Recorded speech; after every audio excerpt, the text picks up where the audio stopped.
उत्तर प्रदेश में कांग्रेस कमेटी के प्रवक्ता है। मनीष जी, आपका स्वागत। क्या आपकी पार्टी वक्त के पहले अगर उत्तर प्रदेश में 2-3-4 महीने पहले चुनाव कराए जाएं, जिसकी संभावना दिख रही है क्योंकि जनगणना फरवरी में प्रस्तावित है, तो क्या आपकी पार्टी तैयार है? ब्रिजेश जी, मेरी पार्टी भी तैयार है और जनता भी तैयार है। जनता तैयार है इसलिए है क्योंकि जनता थक गई है और पक गई है। जब थक गई और पक गई है, जब भी अपना हक मांगने जाती है, हर अलग अलग वर्ग के लोग जाते हैं तो उनको अपने हक के बजाय मिलती हैं क्या? लाठियाँ।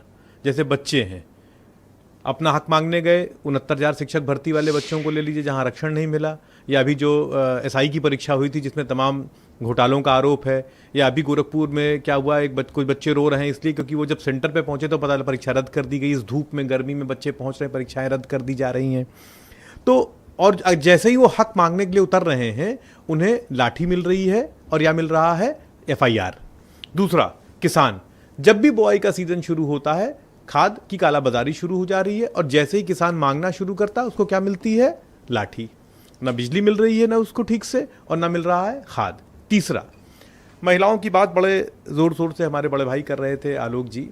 अभी महोबा में एक बच्ची कोचिंग जा रही थी, उसको अगवा किया गया, 16 दिन बंधक बना के रखा गया और जितना नरभक्षी और अमानवीय व्यवहार आप समझ सकते हैं वो उसके साथ किया गया।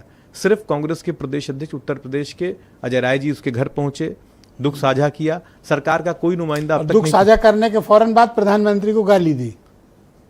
आप हमारी बात को मोड़ रहे हैं। क्या उस बिटिया का दर्द कम हो गया उससे? क्या सरकार का कोई नुमाइंदा वहां नहीं जाना चाहिए? गाली देकर वो दर्द बांट दिया गया? आलोक जी बीच में नहीं, आलोक जी सरकार के किसी नुमाइंदे को वहां नहीं जाना चाहिए था? क्या सरकार के किसी, आप कहते हैं कि आपको गाली देने का भी हक नहीं?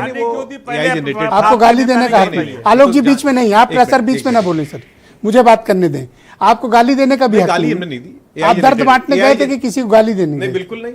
आप उस मुद्दे से ध्यान भटका रहे हैं और आप मेरे मुद्दे का ध्यान भटका रहे हो। मैंने पूछा, मैं आपकी बात का जवाब दे रहा हूं। मैंने तो कहा कि हम भी तैयार है और जनता भी तैयार है।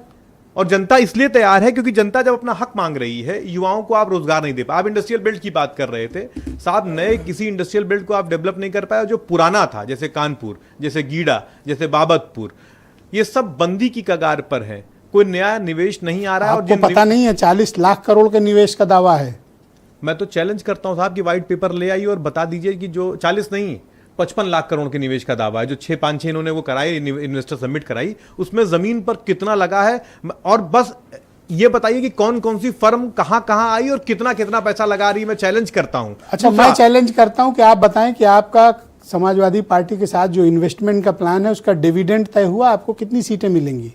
मुझे आज भी याद है कि 2024 के जनवरी में जब हम इसी चैनल पर बैठा करते थे, हम थे, हमारे भाई। एनओसी ले लीजिए। सुन तो लीजिए मेरी बात। आप बार बार यही सवाल करते थे, क्या होगा, एनओसी ले लीजिए, लिखवाए हैं कि नहीं लिखवाए। और मैं बार बार कहता था कि गठबंधन होगा, मजबूत गठबंधन होगा, हम चुनाव जीतेंगे।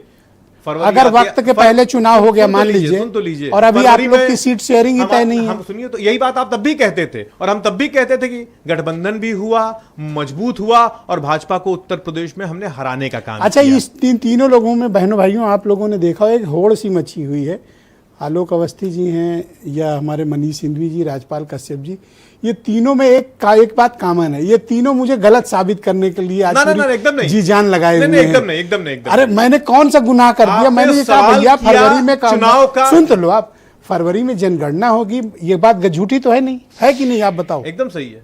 तो फिर आप ये तीनों मिलके मुझे क्यों गलत साबित कर? नहीं, समय पे होगा भैया, समय। अरे भैया, मैं भी चाहता हूं समय पे हो, पर ये बताओ क्लैश हो रही डेट की नहीं हो रही? मैंने एक बार भी नहीं कहा कि आप गलत हैं। पटेल जी गलत नहीं, मैंने एक बार भी नहीं कहा। ब्रिजेश जी, 1 मिनट, मैंने एक बार भी नहीं कहा कि आप गलत हैं। मैंने सिर्फ ये कहा कि जनता तैयार बैठी है, उसके मुद्दों का हल नहीं मिल पा रहा है, तो अब वो जवाब देगी।